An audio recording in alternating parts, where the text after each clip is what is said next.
तुम्हें कभी आराम करने से फुर्सत मिलेगी? मैंने तुम्हें सिर्फ एक काम दिया था, एक स्पेशल डिश बनाने का। क्या वो तैयार हुई है जो तुम यहाँ आकर आराम फरमा रहे हो? आरव सुबह से घर की क्लीनिंग करने में और घर सजाने में लगा हुआ था। अभी कुछ मिनट पहले ही वो किचन से अपने रूम में आया था। आरव ने एक गहरी सांस ली और वो थके हुए चेहरे के साथ अपने रूम के डोर पर आ गया। मॉम, सारा काम हो गया है।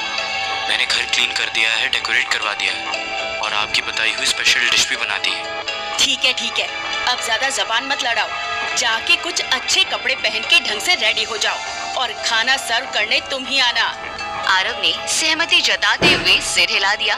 बीना जी जाने को मुड़ी, लेकिन फिर पीछे पलटकर बोली, और हाँ, गेस्ट के सामने ज्यादा घूमना मत, वरना तुम्हें इंट्रोड्यूस कराना पड़ेगा। और तुम तो अपना इंट्रोडक्शन अच्छे से जानते ही हो कि तुम घर के जमाई हो, लेकिन इस लायक नहीं हो कि तुम्हें किसी से मिलवाया जा सके। आरव को बुरा लग रहा था, पर वो कुछ नहीं कर सकता था। अब फिर से लेट मत जाना। डाइनिंग टेबल पर प्लेट्स और जरूरी चीजें रख दो। और हाँ, आज मैं तुम्हारी कोई गलती बर्दाश्त नहीं करूंगी। हमारी बेटी के रिश्ते की बात चल रही है और वो लड़का बहुत वेल सेटल्ड है। आरव सुबह से काम करते करते बहुत थक गया था। आज बीना जी की छोटी बेटी शनाया का बॉयफ्रेंड और उसकी माँ चंद्रा हाउस लंच के लिए आ रहे थे।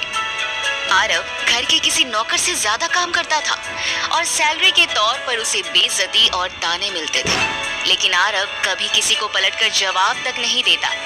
आरव डाइनिंग एरिया में काम कर रहा था। बीना जी हॉल में सोफे पर बैठे मेहमानों के आने का इंतजार कर रही थी। इतने में ही मेन डोर के सामने 3 मर्सिडीज एक साथ आकर रुकी। थोड़ी देर बाद ही मिनी स्कर्ट पहने एक लड़की, सूट बूट पहने एक लड़के और साड़ी पहने एक औरत के साथ घर के अंदर आने लगी। बीना जी उठकर खुशी से उनकी तरफ बढ़ गई। वेलकम। हम लोग कब से इंतजार कर रहे थे। आप लोग कहाँ रह गए थे? मॉडर्न से दिखने वाली लड़की शनाया चंद्रा ने मुस्कुराते हुए कहा, मॉम, आप तो जानती हैं अद्वैत को कितना काम होता है। आई एम सॉरी आंटी, एक क्लाइंट के साथ मीटिंग थी, इसलिए लेट हो गया। लोगों की आवाज से घर के और मेंबर्स भी हॉल में आ गए थे।